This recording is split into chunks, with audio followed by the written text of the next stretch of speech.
نو ځکه د اسماعیل علیه السلام اولادې ته عرب مستعرب ویل کیږي چې اصلا عرب نه و او بیا عرب سوه. همدارنګه زموږ پاک پیغمبر محمد مصطفی صلی الله علیه و آله وسلم د اسماعیل علیه السلام د اولادې څخه دی. ابا الانبیاء علیک الصلاة علیک السلام.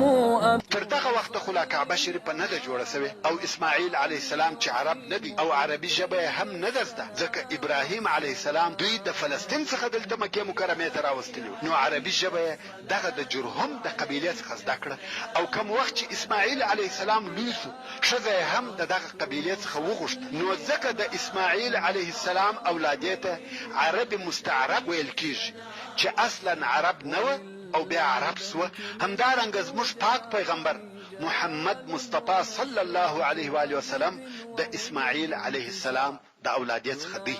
او بیا نو ابراهیم علیه السلام کله ناکله څه موده ترمنځ دلته راتلی، د خپل زوی او خپلې ښځې بیبي هاجر علیه السلام خبر یې اخیستی او بیرته به ولاړ، تر څو چې اسماعیل علیه السلام 14 کلو ته ورسید. خو کوم وخت چې الله عز وجل و ابراهیم علیه السلام ته د کعبې شریفې د جوړولو امر کاوه، ورته وویل چې د آدم علیه السلام پر بنا یې جوړه. الله عز وجل د سورت آل عمران په 6 نمبر آیات کې فرمایي: ان اول بیت وضع للناس للذي ببکه، یعنی خامخا هغه اول کور د الله جل جلاله چې د خلقو د پاره ایښول سوی دی، هغه کور دی چې په بکه کې واقع.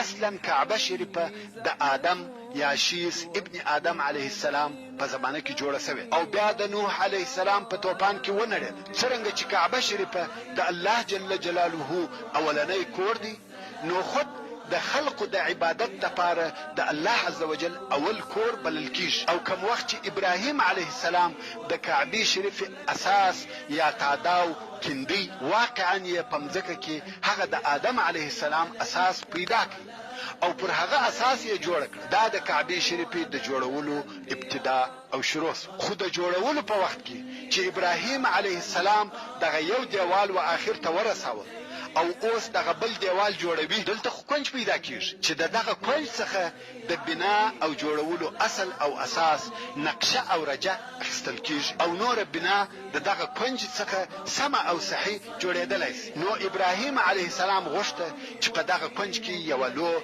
قوي او مناسبه ډبره کښیږدي، نو یې اسماعیل علیه السلام ولېږي چې ولاړ شه شاوخوا وګوره چې دغه کونج دپاره یو مناسبه ډبره پیدا کړي. اسماعیل علیه السلام لاړی او وګرځېدی، څو د دغه ځای دپاره یې وړ او مناسبه ډبره نکړه پیدا. بیرته راغلی، ویې لیده چې د پلار سره یوه ډېره مناسبه او هغه قسم ډبره چې دوی غوښته پرته ده. اسماعیل علیه السلام ویل دا ډبره دې د کومه کړه؟ ابراهیم علیه السلام ویل دا د الله عز وجل د طرفه راغله. ورونو، دغه ډبره هغه اجر اسود دی چې د جنت څخه راغلی دی او د جنت ډبره ده چې د کعبې شریفې په بنا کې کار سوې ده. کعبه شریفه د دغه ډبرې څخه په صحیح بنا سره جوړه سوه او ابراهیم علیه السلام چې به یو څه دیوال جوړ کړي نو به شاته ولاړ او د یو څه لرې فاصلې څخه به ورته کتل چې آیا دیوال سم دی، کوږ خو نه دی او دلته به ښه وخت ولاړ وو، فکر به واهه. نو ځکه دغه ځای ته مقام